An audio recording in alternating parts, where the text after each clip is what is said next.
The name Fitzpatrick has long been associated with Roanoke. The late Beverly Fitzpatrick was a well-respected judge. His son Bev now heads up the Virginia Museum of Transportation. Another son, Broadus, is an attorney often linked to social causes. Then there is Eric Fitzpatrick, another of the judge's sons, perhaps the best-known visual artist in the Roanoke Valley. The Virginia Tech graduate, who often spends summers painting in Europe or other parts of this country, describes his motifs as realistic and expressionistic. He's often commissioned to do corporate work. His paintings now hang in 16 countries, and to create signature pieces for local cultural events. And his game day piece depicted the tailgating action outside Lane Stadium, where his beloved Virginia Tech Hokies play football. Eric Fitzpatrick, often voted the best artist by Roanoke magazine, has helped make the visual arts more accessible to many in the Valley. Eric Fitzpatrick, welcome to the interview. Good to be here, Gene. You went to college at Virginia Tech. Mm-hmm. When you were there, were you planning to be an artist, or did you have other intentions? I had a clue. I was a poli-sci major. That tells you something. That's where everybody goes. So you wanted to sit in coffee shops and debate? Yeah, well, you know, I had been sort of in student government in high school, and I figured maybe I had some leaning that way, but I didn't. And I luckily found out drawing and painting were the thing. Mm-hmm. So.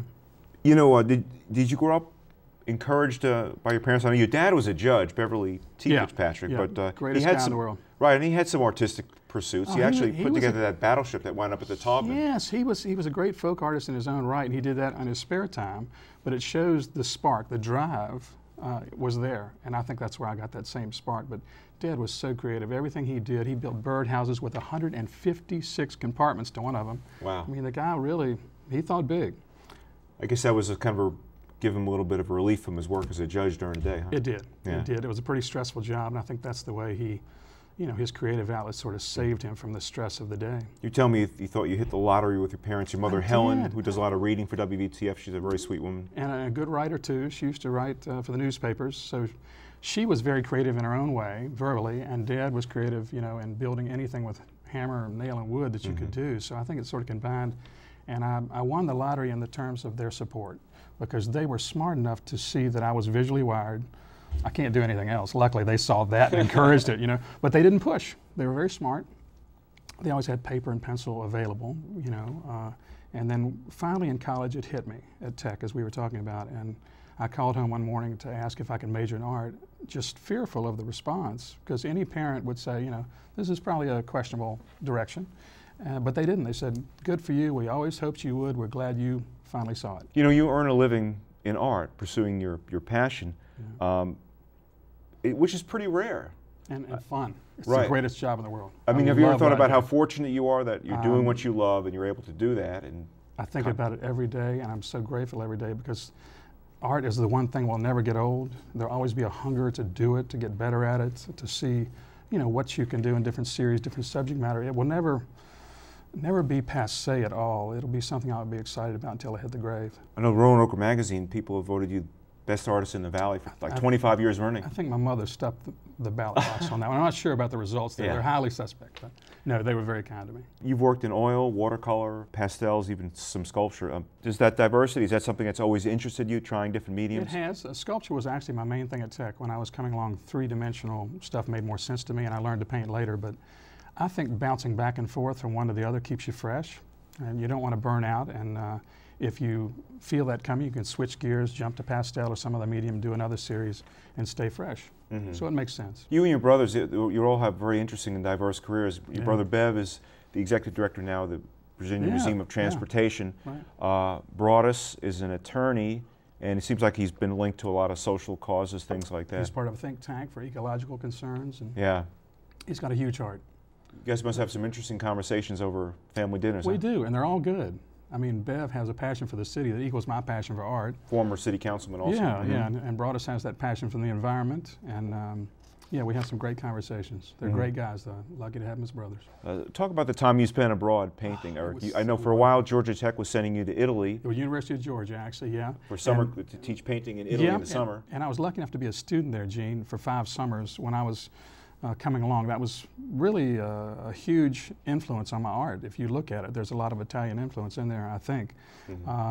And then they finally asked me to teach a little bit at the end of that, and that was a wonderful experience, just a dream job. Where have you gone overseas or even in this country to do some of your like plein air I do a lot of painting on location. Overseas, gosh, I've done it in France and Italy and Germany and some of those places.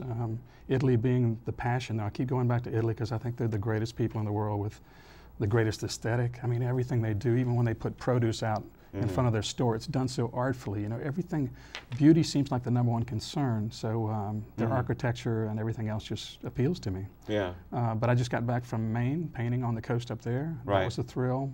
Started 35 paintings on location, and we'll finish those up in the months ahead. What are your favorite subjects to paint? I mean, you seem, for one thing, you seem like an observer of life, Eric. You know, Right. what is it that you like to paint?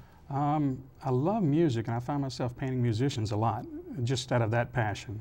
I love the land around me, so I paint the Blue Ridge a lot, the market, whatever. I think basically whatever draws me, you know, in terms of subject matter is where I'm going anyway, and I will paint that just out of, I want to respond to the beauty I see, Gene. There's something inherent in the artist, I think, where they just have to respond, and visually is the way we do it. Yeah. So, you know, your art has an accessibility to it, Eric, Hope so. I think, Yeah. that, you know, is not as mystifying as maybe some pieces for, Right.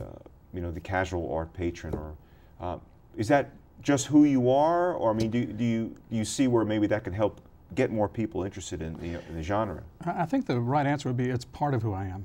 I have a bunch of different facets to me that express themselves in different styles. There's a self-portrait I did in the studio last week that would haunt you. It just is just riveting. It'll never sell in a million years, but I really enjoyed doing that because it played on some of the darker chords that all of us feel.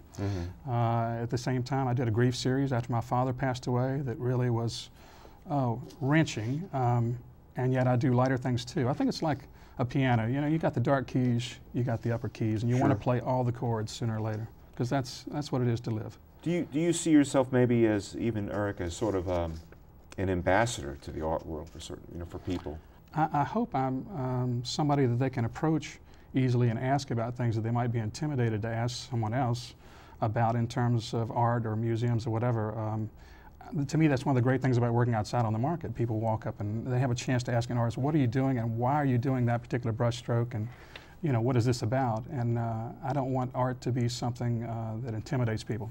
I want to help them in on it because it's a wonderful, beautiful world they should be a part of. Let's talk about, you know, the art scene in Roanoke and where it was compared to 15, 20 years ago, even as far as the number of galleries and museums and exhibitions and the number of people that seem to be interested in art. Oh, I think it's just grown exponentially, and I think it's so exciting because years ago, if you looked around, there wasn't much that was visible besides the locals doing their thing.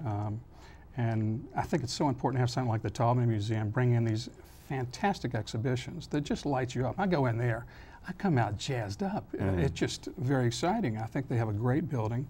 Mickenberg's doing a great job. David Mickenberg, sure. Yes, he's the right guy at the right time, and I think it's very exciting, and I think that has spawned more excitement. There's sort of a confluence, though, of all these influences.